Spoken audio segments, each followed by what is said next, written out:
मध्य जुबान डू का बलपूर्वक प्रतिरोध करना कौशल। जल अजगर युद्ध के मैदान पर बिजली की गति से हो रही गोलीबारी को देखने के बाद आसपास के दर्शक आश्चर्य से जियोयान को देखने लगे। उन्हें उम्मीद नहीं थी कि यह लड़का एक मजबूत दादूशी के सामने पहल करने और अपना हमला शुरू करने की हिम्मत करेगा। यद्यपि हमले से ज्यादा प्रभाव नहीं पड़ा, फिर भी जियोयान इससे बहुत निराश नहीं हुआ। वह समझ गया कि यदि उसने वैक्यूम हैंड और फायर पाम के शानदार संयोजन पर भरोसा नहीं किया होता तो वह भूत जैसे लंबे चाबुक के हमले से पराजित हो जाता। चूंकि जियोयान के पास हवा में कोई सहारा नहीं था, इसलिए उसका शरीर तेजी से नीचे की ओर उतरने लगा। हालांकि जब उसका शरीर जमीन से लगभग 2 या 3 मीटर ऊपर था तो जमीन पर टिका हुआ नीला लंबा कोड़ा अचानक एक विषैले सांप की तरह खड़ा हो गया और जियोयान की ओर घूम गया। अपनी हथेली को मोड़ते हुए जियोयान ने जमीन पर निशाना साधा और चूसा, जिससे उसका नीचे उतरता हुआ शरीर अचानक जमीन पर आ गिरा। एक बार फिर जियोयान ने बिना किसी नुकसान के भागने के लिए वैक्यूम पाम की ताकत उधार ली। जैसे ही जियोयान के पैर जमीन पर पड़े, उसने बलपूर्वक अपना पैर जमीन से हटा लिया और एक बार फिर आगे बढ़ गया। अंततः वह आक्रमण की उस सीमा तक पहुंचने में सफल हो गया जहां वह अपनी सर्वश्रेष्ठ स्थिति में था। जियोयान किसी भी हथियार का उपयोग करने में अच्छा नहीं था, वह लड़ने के लिए अपने शरीर का उपयोग करना पसंद करता था। निकट सीमा से किए गए हमले में मुट्ठी, सिर, कोहनी, पैर, शरीर के हर हिस्से को घातक हथियार में बदला जा सकता है। जब तक उसके पास पर्याप्त गति थी, वह अत्यंत कम समय में तूफान जैसा तीव्र हमला कर सकता था। जैसे ही वह शिक्षक रुओलिन के पास पहुंचा, जियोयान का चेहरा भावहीन हो गया। उसकी मुट्ठी, कोहनी और पैर ने तेजी से और भयंकर तरीके से वार किया, लेकिन हर बार उसका हमला आसानी से विफल हो गया। दिल तोड़ने वाली हथेली, रॉक स्प्लिटिंग किक, कोहनी का जोरदार प्रहार। अंततः काफी प्रयास के बाद तीव्र हमले करने का मौका पाकर जियोयान ने लगभग सभी डू तकनीकों का प्रदर्शन किया जो उसने सीखी थी।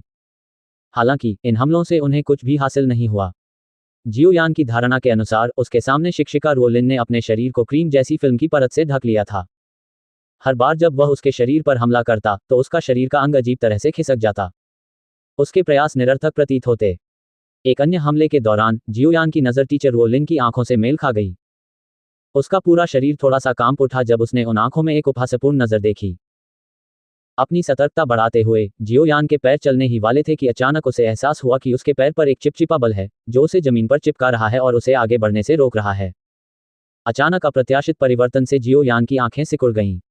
अपनी आंखें उठाकर उसने टीचर रुओलिन के आधे मुस्कुराते चेहरे की झलक देखी।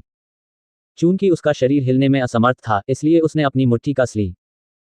अपने अंदर बची हुई सारी डूक्यूई का इस्तेमाल करते हुए उसने टीचर रुओलिन पर निशाना साधा और जोरदार मुक्का मारा।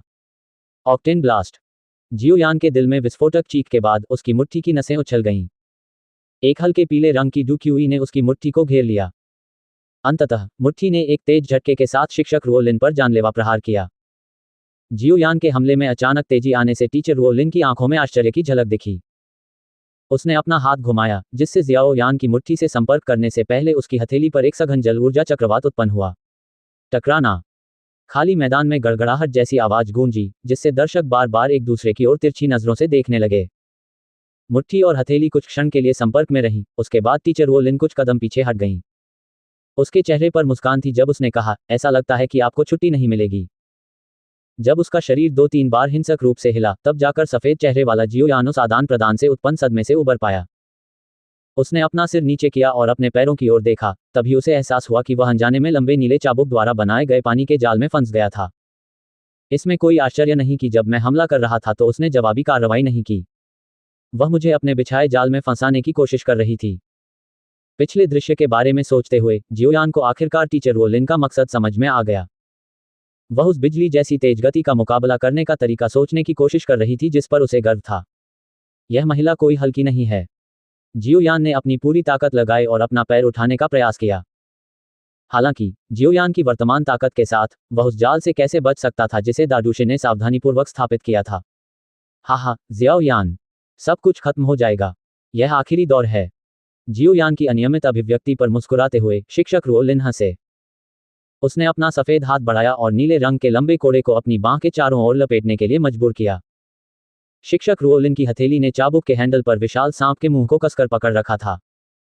फिर उसने अपने होंठ उठाए और अचानक एक मजबूत, क्रूर गहरे नीले रंग की डुकी को लंबे कोड़े में उगल दिया। विशाल नीले रंग की ऊर्जा आकाश में लगातार घूम रही थी, बिल्कुल पानी के फव्वारे की तरह। एक सेकंड के बाद मंथन की ऊर्जा एकत्रित होकर लगभग 3 से 4 मीटर लंबे विशालकाय जल सर्प में परिवर्तित हो गई। जल सर्प ने आकाश की ओर मुंह किया और बिना आवाज के दहाड़ने लगा। उसके शरीर से पानी की बड़ी बड़ी बूंदें टपक रही थीं, जिससे पूरा मैदान भीग रहा था। दहाड़ के बाद शिक्षक रुओलिन के नियंत्रण में पानी के सांप ने एक भयावह शक्ति का प्रदर्शन किया, क्योंकि यह एक जबरदस्त तरीके से स्थिर जियोयान पर झपटा। हवा में घूमते विशालकाय जल सर्प को देखकर वहां मौजूद सभी लोग आश्चर्य से चीख उठे। मध्य जुबान डू कौशल, जल अजगर। हे भगवान, टीचर रुओलिन ने भी इस तकनीक का इस्तेमाल किया। ऐसा लगता है कि जियोयान को कुछ दर्द होने वाला है। जूनी ने आश्चर्य से अपना सिर हिलाते हुए कहा। उसने तुरंत स्थिर जियाओयान पर सहानुभूति भरी नजर डाली। शिक्षक इस लड़के को यह दिखाने की कोशिश कर रहा है कि बॉस कौन है। उसके अनियंत्रित चरित्र को देखते हुए शिक्षक रुओलिन को भी भविष्य में उसे अनुशासित करने में कठिनाई होगी, जब तक कि उसे अच्छी तरह से डराया न जाए। जियोयू ने असहाय होकर आह भरी। एक नज़र में वह शिक्षक रुओलिन के इरादे को समझ सकती थी। यद्यपि शिक्षक रुओलिन ने मध्य जुबान तकनीक का उपयोग किया था, फिर भी जियोयू बहुत चिंतित नहीं था। वह जानती थी कि शिक्षक रुओलिन वास्तव में जियोयान को नुकसान नहीं पहुंचाएगा। अन्यथा उसकी ताकत को देखते हुए उसकी वाटर पायथन तकनीक में इतनी कम शक्ति नहीं होती। अकादमी में वापस आकर जियाओयू भाग्यशाली थी कि उसने शिक्षिका रुओलिन को अपनी पूरी ताकत के साथ वाटर पाइथन का उपयोग करते हुए देखा था। डूक्यू द्वारा निर्मित जल सर्प 7 या 8 मीटर लंबा था, जो इस छोटे संस्करण से कहीं अधिक लंबा था। जियाओयान को गहरी मुसीबत में गिरते हुए देखकर लुओबू के मुंह के कोने में एक बर्फीली मुस्कान उभर आई। अपने दिल में उसने जियोयान को शिक्षक रुओलिन के हमले के तहत अपने अंत को पूरा करने के लिए शाप दिया। युद्ध के मैदान में विशाल जल सर्प ने जियोयान पर गोता लगाया। प्रचंड हवा के दबाव ने जियोयान के कपड़ों को उसके शरीर से कसकर चिपका दिया। उसके ऊपर से आ रही जबरदस्त ताकत ने जियोयान को असहाय होकर आह भरने पर मजबूर कर दिया। दादोउशी की ताकत वास्तव में भयावह थी। वर्तमान रुओलिन ने अपनी आधी ताकत भी इस्तेमाल नहीं की थी, जबकि वह पहले ही थक चुका था। धीरे धीरे अपना सिर उठाते हुए जियोयान ने विशालकाय जल सर्प का सामना किया, जो डूबते सूरज की रोशनी में कुछ भयावह दिखाई दे रहा था। उसने अपनी आंखें बंद कर लीं और जोर से हंसते हुए फुसफुसाया, ओह याओ लाओ, ऐसा करो। एदा डूश ऐसा व्यक्ति नहीं है जिसके खिलाफ मैं अपनी वर्तमान ताकत से लड़ सकूं। हा, छोटा लड़का, अंततः आप अपनी वर्तमान ताकत को समझ जाते हैं। एक सच्चे मजबूत व्यक्ति की नज़र में आप वास्तव में कुछ भी नहीं हैं। आपने मजबूत बनने की राह पर केवल एक कदम ही उठाया है। जियोयान के दिल में एक मधुर वृद्ध आवाज गूंजी। वास्तव में बहुत मजबूत है। जियोयान ने सिर हिलाया और अपनी मुट्ठी कस ली। उसकी संकुचित दृष्टि पारदर्शी जल सांप के बीच से गुजरी और दूर खड़ी मुस्कुराती हुई सौम्य सुंदरी को देखने लगी। लेकिन मुझे विश्वास है कि भविष्य में मैं उससे कहीं अधिक मजबूत हो जाऊंगी। बूम! विशालकाय सांप अंततः जियोयान के सिर के ठीक ऊपर था। अंततः यह भयंकर रूप से जियाओयान के शरीर पर फट गया। जमीन कांप उठी और पानी आसमान में उछलने लगा। उस स्थान को देखते हुए जहां पानी के पर्दे ने लगभग सब कुछ छिपा दिया था, शिक्षक रुओलिन मुस्कुराए। उसने जो ताकत इस्तेमाल की थी उसे देखते हुए यह हमला जियाओयान को बमुश्किल बेहोश करने के लिए पर्याप्त होना चाहिए। यूर, कृपया उसे बाहर ले जाओ। बहुत देर तक पानी में भीगना अच्छा नहीं है। शिक्षिका रुओलिन ने अपना सिर झुकाया और जियोयू से कहा। हालांकि इससे पहले कि वह अपनी बात पूरी कर पाती, उसका चेहरा अचानक बदल गया। उसने धीरे से अपना सिर पीछे घुमाया और अपनी सुंदर आंखों से पानी से भरे मैदान को गौर से देखने लगी। पूरे छोटे से चौक में हल्का कोहरा छा गया। धुंध के अंदर से हल्के कदमों की आवाज सुनाई दे रही थी, जब एक लंबा युवक धीरे धीरे बाहर आ रहा था। अंततः वह चौक के बीच में रुका और शिक्षक रुओलिन के आश्चर्यचकित चेहरे को देखा। युवक ने अपना सिर रगड़ा और हंसा, शिक्षक रुओलिन, मुझे क्षमा करें।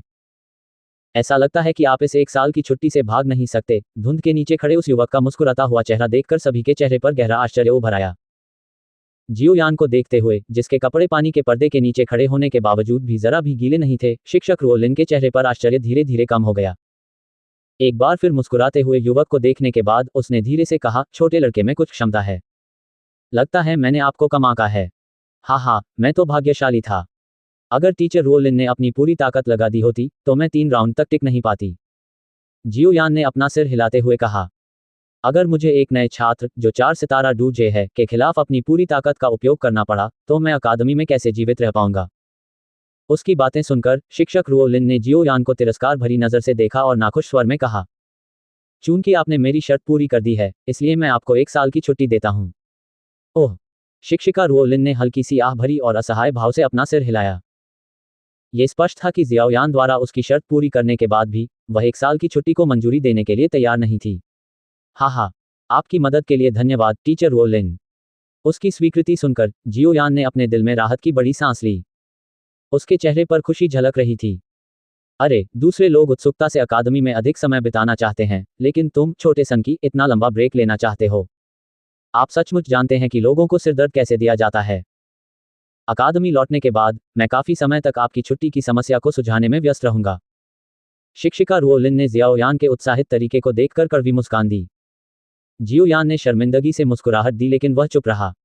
ऐसे मामलों के बारे में वह आवश्यकता से अधिक कुछ नहीं कहना चाहते थे। ठीक है, चलो आज की भर्ती खत्म करते हैं। अगले 7 दिनों तक हम नए छात्रों की भर्ती के लिए शहर में रहेंगे। ये देखकर कि जियोयान का खुद को समझाने का कोई इरादा नहीं था, शिक्षिका रुओलिन केवल असहाय होकर अपना सिर हिला सकती थी और धीरे से बोलते हुए अपना लंबा कोड़ा वापस कर सकती थी। जियोयान ने सिर हिलाया। उस क्षण उसके सीने का बोझ पूरी तरह उतर गया। अब जबकि वुतांग शहर में अधिकांश मामले सुलझ चुके थे, उसे याओ लाओ के साथ प्रशिक्षण के लिए आश्वस्त होकर जाने से पहले केवल 2 या 3 दिन की तैयारी की आवश्यकता थी। गुरुजी, जब आप वुतांग शहर में रहते हैं तो आप जियाओ कबीले में रहने क्यों नहीं आते? टीचर रुओलिन की ओर देखते हुए, जो जाने के लिए मुड़ने वाली थी, जियोयू ने जल्दी से आगे बढ़कर उसका हाथ खींच लिया और उसने मुस्कुराते हुए कहा, जियो कबीले में जाओ। थोड़ा स्तब्ध होकर शिक्षिका रुओलिन ने अपनी भौहें दबाईं और झिझक के साथ पूछा, जियानान अकादमी के पास पहले से ही वुतांग शहर में एक विशेष स्वागत क्षेत्र है, और जियाओ कबीले के घर जाना, क्या ये परेशानी नहीं होगी? हाँ, यह एक समस्या नहीं है। जियानान अकादमी से एक शिक्षक को आमंत्रित करने में सक्षम होना हमारे कबीले का सम्मान है। मुझे लगता है कि जियो कबीले में हर कोई शिक्षक रुओलिन को अतिथि के रूप में पाकर बहुत खुश होगा। जियोयान ने धीरे से आगे बढ़ते हुए कहा। डुक्वी महाद्वीप में एक प्रसिद्ध अकादमी होने के नाते जियामा साम्राज्य में जियानान अकादमी का प्रभाव बहुत अधिक था। यदि ताकत और क्षमता की तुलना की जाए तो प्राइमा ऑक्शन हाउस भी उनसे बहुत दूर है। एक अत्यंत शक्तिशाली शक्ति के रूप में जियानान अकादमी ने वुतान शहर में छोटी स्थानीय ताकतों के प्रति कृपालु रवैया अपनाया। इस रवैये के कारण वर्षों से भर्ती दल का वुतान शहर में विभिन्न ताकतों के साथ बहुत कम संपर्क था, और किसी कबीले के घर पर रहने का निमंत्रण स्वीकार करना तो और भी मुश्किल था। ऐसी परिस्थितियों में शहर में विभिन्न बलों को भी अपनी सीमाएं पता थीं। वे अपने बीच के अंतर को समझ गए। क्या कमजोर लोग यह उम्मीद कर सकते हैं कि ताकतवर लोग उनके प्रति विनम्र रहेंगे? ऐसी मानसिकता के साथ वुतान शहर में विभिन्न ताकतों में से कोई भी इतना पागल नहीं था कि उनके अच्छे इरादों को नजरअंदाज किया जा सके।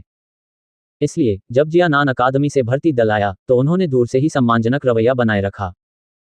उन्होंने न तो अपमान करने का साहस किया और न ही उन्होंने अपनी चमड़ी मोटी करके संबंध बनाने की कोशिश की ताकि वे मजाक का पात्र न बन जाएं। 10 साल से अधिक समय तक वुतांग शहर में रहने के बाद जियोयान को स्वाभाविक रूप से समझ में आ गया कि जियानान अकादमी की भर्ती पार्टी किस तरह की अलग थलग ताकत थी। यदि वह शिक्षक रुओलिन को जियो कबीले के घर में रहने दे सके तो यह एक बार फिर वुतान शहर में जियो कबीले के प्रभाव को इस हद तक बढ़ा देगा कि यह प्राइमर नीलामी घर से कमजोर नहीं होगा। शिक्षिका रुओलिन की विशेष स्थिति के कारण जब तक वह किसी भी बल के बारे में अनुकूल धारणा व्यक्त करती थी, चाहे वह कितना भी छोटा क्यों न हो, उस दल को अगले दिन आगंतुकों का अंतहीन प्रवाह देखने को मिलता था। इसे इस तरह से कहना अतिशयोक्ति हो सकती है, लेकिन जब सब कुछ कहा और किया गया तो शिक्षक रुओलिन के पास ये निर्णय लेने की शक्ति थी कि जियानान अकादमी में कौन प्रवेश कर सकता है। जो लोग अपने बच्चों को अकादमी में भेजने के लिए उत्सुक थे, वे ऐसा करने का थोड़ा सा भी मौका नहीं छोड़ना चाहते थे। इस प्रकार जब तक शिक्षक रुओलिन ने जियाओयू के निमंत्रण को स्वीकार कर लिया और जियाओ कबीले के घर पर रहे, वुतान शहर की हर ताकत इसी कारण से जियाओ कबीले के प्रति अधिक सद्भावना व्यक्त करेगी।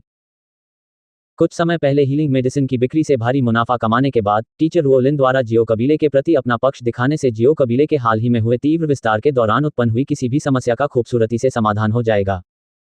बस कुछ दिनों के लिए अस्थायी रूप से रहने से जियो कबीले को कई फायदे होंगे। यह कोई आश्चर्य की बात नहीं थी कि जियोयान ने इसकी सिफारिश क्यों की। जियोयू के निमंत्रण को सुनकर शिक्षिका रुओलिन ने अपना छोटा नम लाल मुंह दबाया। अपने अनुभव के साथ वह स्वाभाविक रूप से समझ जाएगी कि वुतान शहर में उसकी स्थिति का किस प्रकार का प्रभाव था। सामान्य ज्ञान के आधार पर पिछले वर्षों में भर्ती शिक्षक आमतौर पर शहर की सेनाओं से इन निमंत्रणों को नजरअंदाज कर देते थे। हालांकि अब जब जियोयान ने व्यक्तिगत रूप से निमंत्रण दिया था तो शिक्षक रुओलिन के लिए उसे अस्वीकार करना मुश्किल हो गया। इस व्यक्ति का सामना करते हुए, जिसे जियानान अकादमी के पिछले 100 वर्षों में सबसे राक्षसी क्षमता वाले छात्र के रूप में जाना जाता था, वह लापरवाही से उसके शब्दों को नजरअंदाज नहीं करेगी। अन्यथा यदि यह छोटा लड़का क्रोधित होकर भाग जाने का निर्णय ले लेता तो उसे उसके जैसा उत्कृष्ट छात्र ढूंढने में बहुत कठिनाई होती। शिक्षिका रुओलिन ने अपनी भौहों को एक साथ दबाया और एक पल के लिए खुद से ही बुदबुदाया, फिर आखिरकार उन्होंने सिर हिलाया और मुस्कुराते हुए कहा, ठीक है, मैं अगले कुछ दिनों तक जियाओ कबीले की देखभाल में रहूंगा। टीचर रुओलिन को सिर हिलाकर सहमति जताते हुए देखकर जियोयू ने तुरंत अपना मुस्कुराता हुआ चेहरा उठाया और टीचर की नर्म और कोमल कमर को गले लगा लिया। लुओबो, आपको जीला और अन्य लोगों के साथ रिसेप्शन क्षेत्र में वापस आना चाहिए, कल हम यहीं रहेंगे। नोट करें, कोई परेशानी मत पैदा करो। जियाओयू के सिर को प्यार से थपथपाते हुए शिक्षिका रुओलिन ने अपना सिर लुओबो की ओर झुकाया और आदेश दिया। उम्मा। सूखे चेहरे के साथ लुओबो ने अपना सिर हिलाया और लड़कियों के एक समूह की ओर देखा जो प्यार से हंस रहे थे और एक दूसरे के साथ चंचलता से लड़ रहे थे क्योंकि वे धीरे धीरे दूर जा रहे थे। लुओबो केवल असहाय होकर अपना सिर हिला सकता था। शियाओयू के निमंत्रण के बिना उनमें से किसी में भी जबरदस्ती पीछे आने की हिम्मत नहीं थी। इस प्रकार पुरुष छात्रों का समूह बिना किसी सुंदरी की संगति के हताश मन से अपना सामान पैक कर सकता था और कमजोर कदमों से प्लाजा के बाहर की ओर चल सकता था। जाने से पहले यह समाचार सुनकर कि जियानान अकादमी की छात्र भर्ती के लिए जिम्मेदार प्रशिक्षक आ चुके हैं, जियो झान और तीनों बुजुर्ग जो मीटिंग रूम में चर्चा कर रहे थे, सभी दंग रह गए। कुछ ही क्षण बाद वे खुशी से भरे चेहरों के साथ उठ खड़े हुए। एक दूसरे को देखने के बाद वे तुरंत हॉल से बाहर निकलकर कबीले के सामने के दरवाजे की ओर बढ़े और सुंदर लड़कियों के समूह को कबीले में आमंत्रित किया। जियोयान के परिचय के तहत दोनों पक्ष एक दूसरे को जानने लगे। जब जियो झान को पता चला कि प्रशिक्षक रुओलिन और समूह रात भर रुकने का इरादा रखते हैं, तो वह बिना किसी हिचकिचाहट के सहमत हो गया और तुरंत लोगों को पिछवाड़े में खाली कमरे तैयार करने का आदेश दिया। उनके निर्णायक कदम ने प्रशिक्षक रुओलिन और उनके छात्रों पर अनुकूल प्रभाव छोड़ा। जियानान अकादमी के सुंदर और प्रतिभाशाली छात्रों के एक समूह के शामिल होने से कबीले का माहौल और अधिक जीवंत हो गया। कबीले के कई युवा पुरुष सदस्य वहां एकत्रित हो गए, उनकी नजरें लगातार सुंदर लड़कियों के समूह पर टिकी थीं। उसी समय उन्होंने जियोयान पर ईर्ष्या भरी नजर डाली, जो लड़कियों से घिरा हुआ था और उससे लगातार सवाल पूछ रही थी। धीरे धीरे रात होने लगी और मेजबान के रूप में जियाओ कबीले ने उन्हें सबसे अच्छा आवास प्रदान किया। रात के खाने के बाद जियोयान ने चुपचाप अपने कमरे में लौटने का बहाना ढूंढ लिया, क्योंकि उसने देखा कि दोनों पक्ष काफी दोस्ताना बातचीत कर रहे थे। उसने अपना थका हुआ शरीर मुलायम बिस्तर पर लिटा दिया। आज प्रशिक्षक रुओलिन के साथ लड़ाई ने अंत में याओ लाओ की मदद के बावजूद उसे थका दिया था। सुबह की धूप खिड़की से होकर आ रही थी और पूरे कमरे को रोशन कर रही थी। अपने बिस्तर पर धुंधली आंखों वाला वह युवक उठकर बैठ गया। एक पल के लिए शून्य में देखने के बाद जियोयान अंततः अपने बिस्तर से नीचे उतरा। उसने जम्हाईली और सरल तरीके से अपना चेहरा धोया। याओ लाओ, हम कब जा रहे हैं? अपना चेहरा सुखाने के बाद जियोयान ने अचानक पूछा। चलो, बाद में कुछ चीजें तैयार करने के लिए बाहर चलते हैं। ताज़ा पानी, भोजन, एक तंबू, कीट विकर्षक, निम्न श्रेणी की औषधीय सामग्री, उपचारात्मक दवा और ऊर्जा पुनः प्राप्त करने की दवा, ये सभी चीजें आपके प्रशिक्षण के लिए आवश्यक हैं। आखिरकार हम लंबे समय तक पहाड़ों की गहराई में रहते हुए अपना समय बिता रहे हैं। पारदर्शी याओ लाओ मेज के बगल में दिखाई दिया और हल्के से कहा, हाँ, मैं इसका इंतजार कर रहा हूं। जियाओयान मुस्कुराया और उसने जल्दी से अपने शरीर पर कपड़े खींच लिए। जियोयान के उत्सुक तरीके को देखकर याओ लाओ ने अपनी बाहें उठाईं और धीरे से कहा, जब से तुम पैदा हुए हो, तुमने किसी भी जीवन और मृत्यु की लड़ाई का अनुभव नहीं किया है। किसी व्यक्ति की क्षमता तभी सामने आ सकती है जब उसका जीवन खतरे में हो। जिस प्रकार का धीमा प्रशिक्षण आप करते हैं, उससे आप कभी भी सचमुच मजबूत व्यक्ति नहीं बन पाएंगे। आपके पास प्रतिभा की कमी नहीं है, आपके पास वास्तविक लड़ाइयों के अनुभव की कमी है।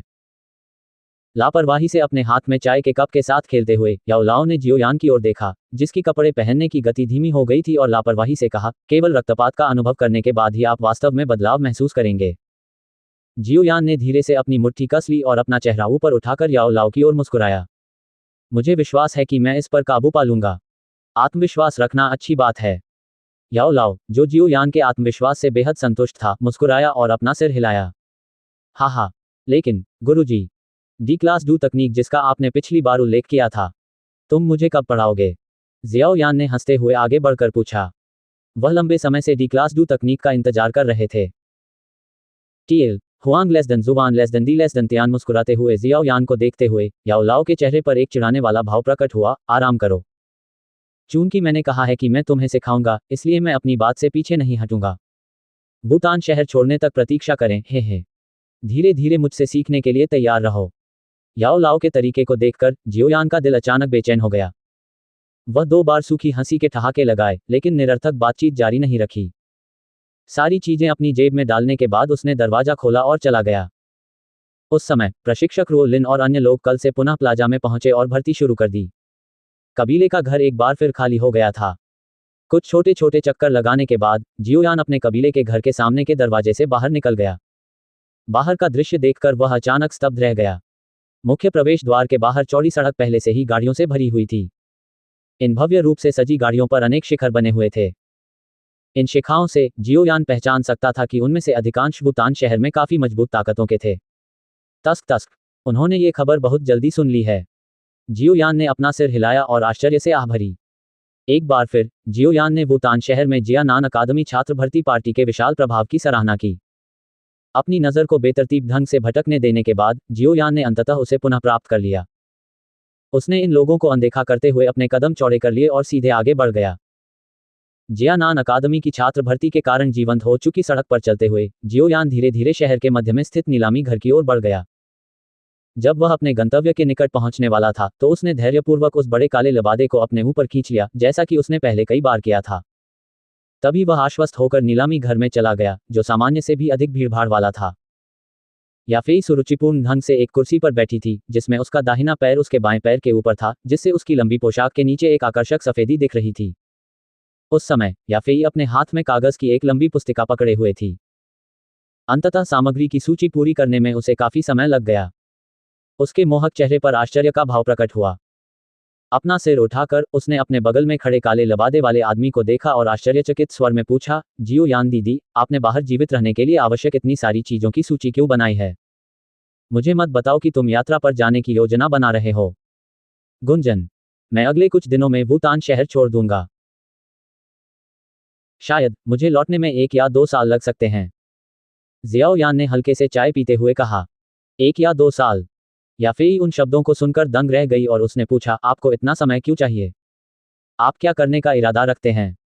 हाँ, मैं पहले से ही वयस्क हूँ, इसलिए मैं बाहर जाकर कुछ अनुभव प्राप्त करना चाहता हूँ। मैं इस छोटे से भूटान शहर में कैद होकर नहीं रहना चाहता। जियोयान मंद मंद मुस्कुराया। आपकी प्रतिभा के साथ भूटान शहर में रहना आपकी वास्तव में मजबूत बनने की क्षमता में बाधा डाल सकता है। याफेई ने अपना सिर झुकाते हुए धीरे से कहा। वह रहस्यमय किमियागर भी तुम्हारे साथ ही जाएगा, है न? हाफेई ने थोड़ी देर की चुप्पी के बाद पूछा। हाँ, वह मेरे शिक्षक हैं। कोई आश्चर्य नहीं। याफेई ने अचानक अपना सिर हिलाया और जियोयान को गहराई से देखा। उसने अनुमान लगाया, फिर आपको भी एक किमियागर माना जा सकता है ना? जियो कबीले की उपचारात्मक दवा मेरे द्वारा परिष्कृत की गई थी। जियोयान ने मुस्कुराते हुए जवाब दिया और कुछ भी नहीं छिपाया।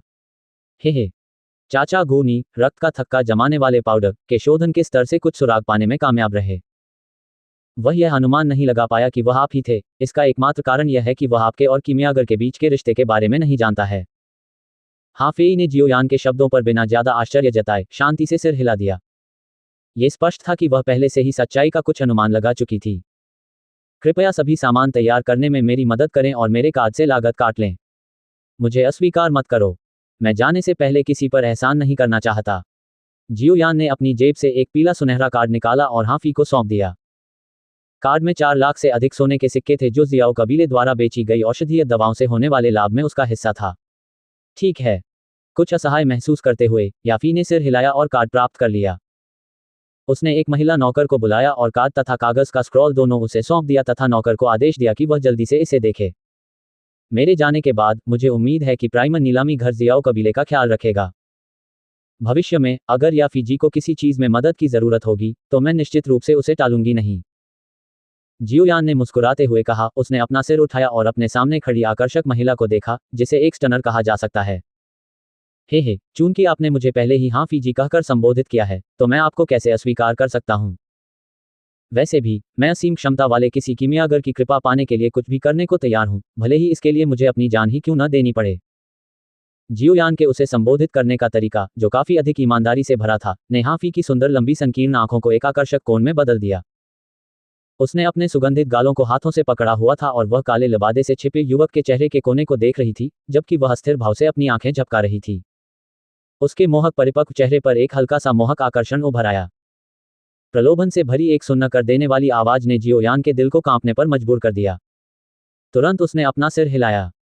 यह महिला एक प्राकृतिक सुंदरता थी जो पुरुषों को आकर्षित करने के लिए बनाई गई थी।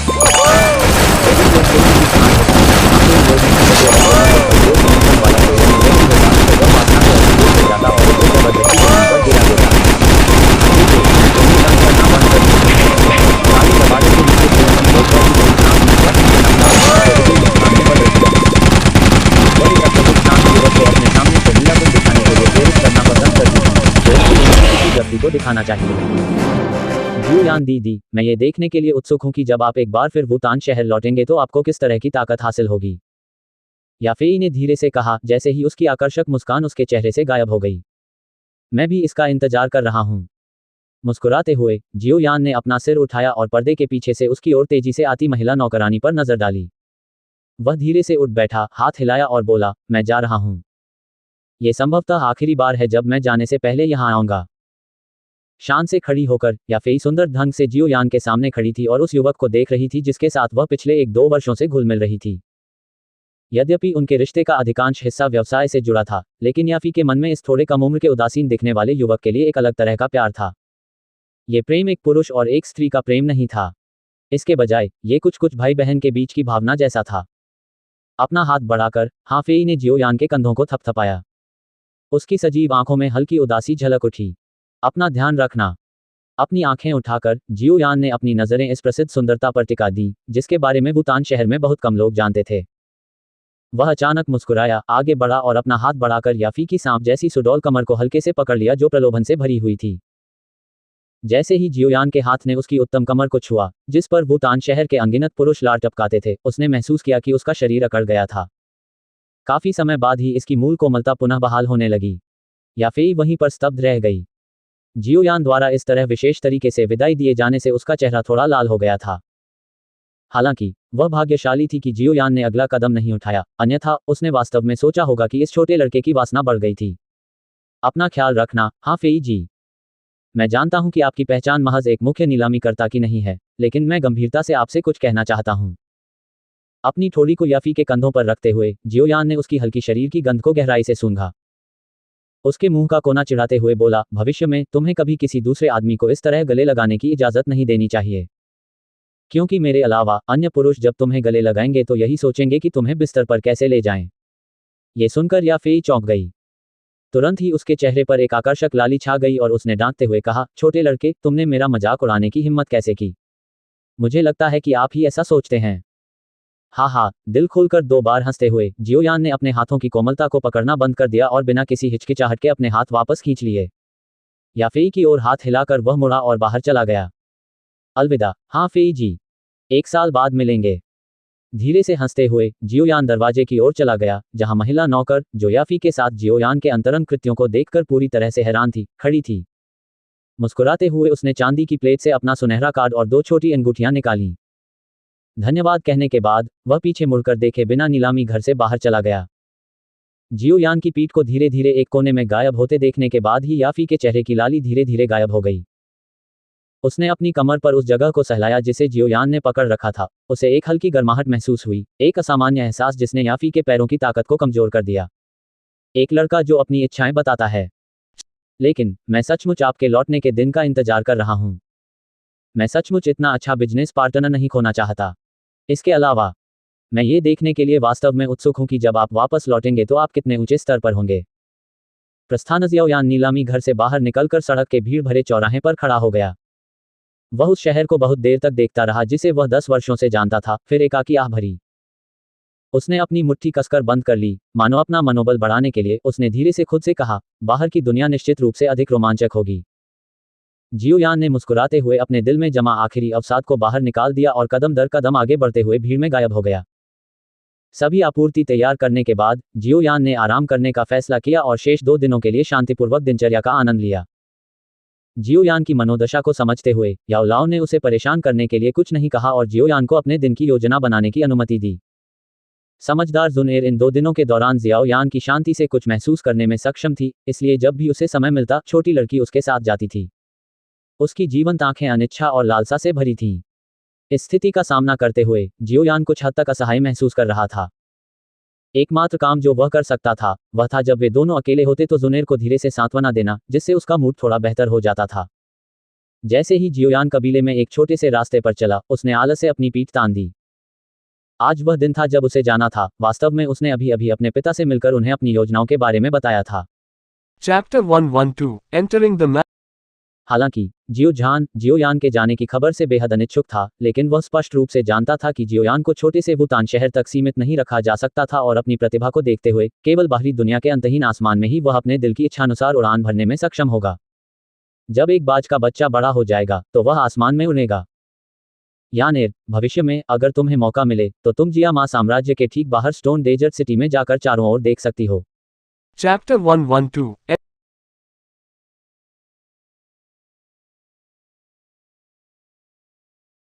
आपके पहले और दूसरे बड़े भाई पहले से ही वहां स्थापित हो चुके हैं।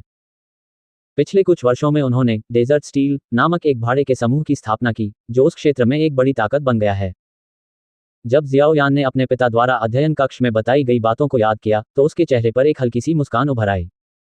वयस्कता समारोह से गुजरने के बाद उनके दो भाई दुनिया का अनुभव करने के लिए घर से चले गए और उस समय पिता कबीले के नेता नहीं थे।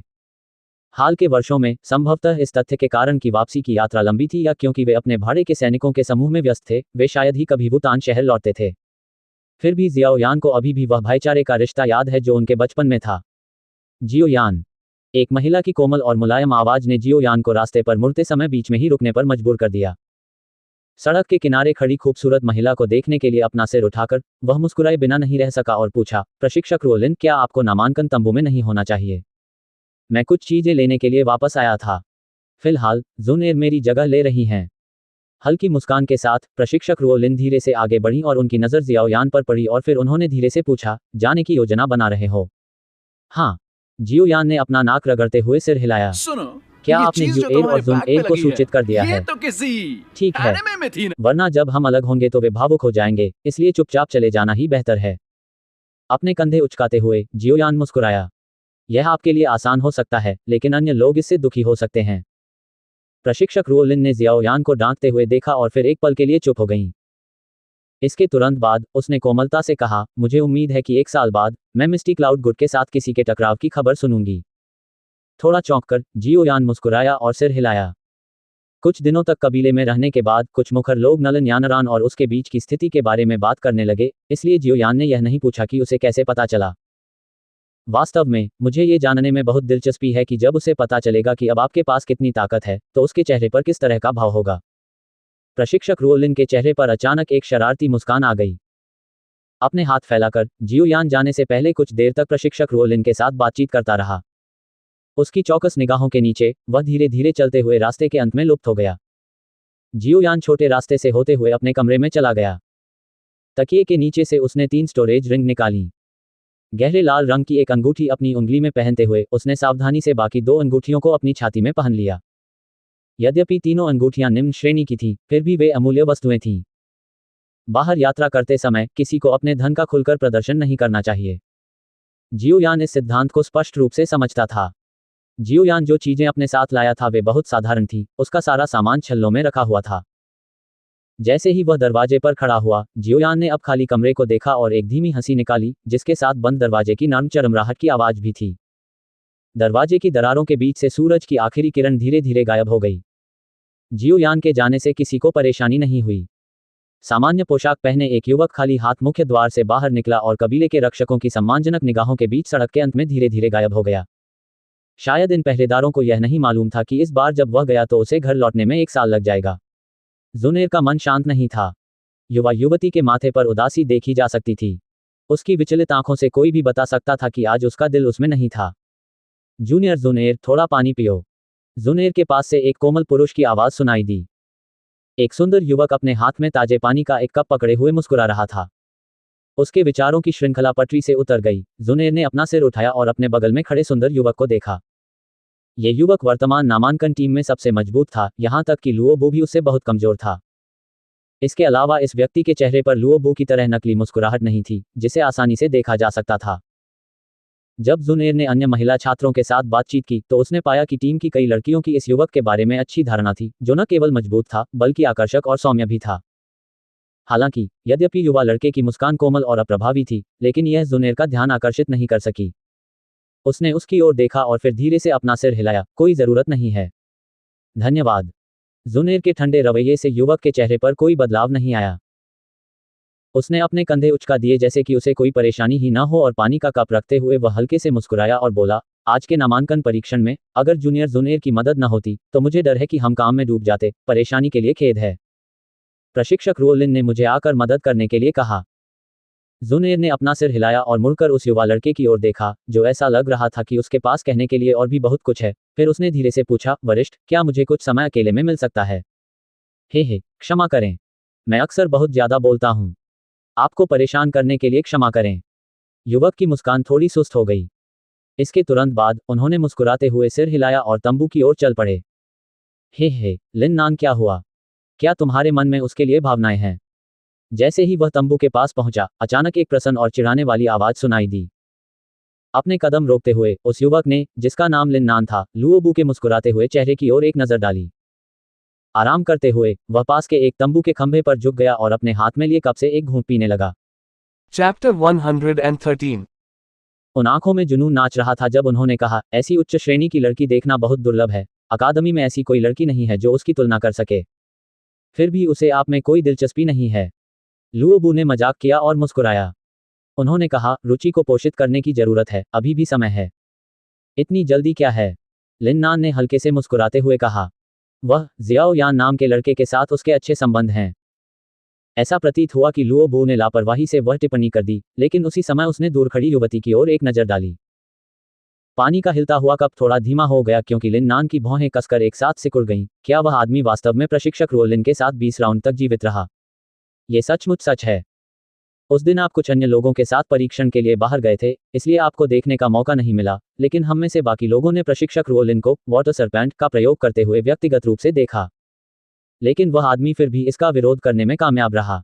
लुओबू ने गहरी आवाज में कहा। जैसे ही उसे उस दिन की लड़ाई याद आई, उसके चेहरे पर आश्चर्य की एक झलक उभर आई। लिन नान ने अपनी पकड़ मजबूत की और कप का सारा पानी एक ही घूंट में पी लिया। उसके होंठ सिकुड़ गए और उसने कहा, अगर यह सच भी है, तो भी मैं इस वजह से हार नहीं मानूंगा। प्रशिक्षण के लिए उस लड़के की प्रतिभा वास्तव में बहुत महान है, हालांकि अगर हम तुलना करें कि महिलाओं पर कैसे भरोसा किया जाए, तो वह मेरे स्तर से बहुत दूर है। इसके अलावा वह 1 साल के लिए जुनेर को छोड़ने जा रहा है। इस साल में मेरे पास जुनेर की उसके प्रति भावनाओं को कम करने के लिए बहुत समय है। इस समय लिन नान को अपने आप पर गर्व था। एक अनुभवी खिलाड़ी के रूप में उन्हें विश्वास था कि वह एक युवा खिलाड़ी का दिल जीतना जानते हैं। जुनेर। इस समय प्लाजा के बाहर प्रशिक्षक रुओलिन अचानक दौड़कर आए और अंततः युवा युवती के सामने रुक गए। कुछ सांसें लेकर उसने धीरे से कहा, वह चला गया। जुनेर के छोटे हाथ हल्के से कांपने लगे। वह क्षण भर के लिए चुप हो गई, फिर उसने अपना सिर थोड़ा सा झुका लिया। जुनेर, उदास मत हो। यह अलगाव हमेशा के लिए नहीं है। प्रशिक्षक रुओलिन ने अब चुप हो चुकी जुनेर को देखते हुए आखिरी और सांस बना दी। ठीक है। हल्के से अपना सिर हिलाते हुए जुनेर अचानक खड़ी हो गई और प्रशिक्षक रुओलिन की हैरान निगाहों के नीचे वह तंबू के बाहर खड़े 2 लोगों, लिन नान और लुओबू की ओर चली गई। वह युवती धीरे धीरे आगे बढ़ी और अंततः उन दोनों के सामने आकर रुक गई। Chapter 114. लिन नान जुनेर का अनुरोध सुनकर अचंभित हो गई। काफी देर बाद उन्होंने मुस्कुराते हुए कहा, स्वाभाविक रूप से मैं जूनियर जुनेर के ऐसे अनुरोध को अस्वीकार नहीं करूंगा। मुकाबले के दौरान मैं अपनी शक्ति को तुम्हारे स्तर तक दबा दूंगा। जुनेर ने अपनी लंबी पलकें झपकाईं और बिना कुछ कहे सीधे तंबू में चली गई। उसके चेहरे पर एक शांत भाव था। अरे, तुम्हें सावधान रहना चाहिए, उसकी ताकत 6 सितारा डूजे के बराबर है। लुओबू को याद आया जब उसने युवती को तंबू में प्रवेश करते देखा। मैं 2 महीने पहले ही 7 स्टार तक पहुंच चुका हूं। हल्की हंसी के साथ लिन नान ने तंबू की ओर देखा। उसके चेहरे पर एक मुस्कान थी क्योंकि उसने कहा, ऐसा लगता है कि यह एक अच्छी शुरुआत है। इस तरह के समय में ज्यादातर लड़कियों का दिल कमजोर होता है। लिन नान के मुंह के कोने थोड़े ऊपर उठ गए जब उसने लुओबू की ईर्ष्या भरी निगाहों के नीचे तंबू में प्रवेश करने से पहले अपने कपड़े साफ किए।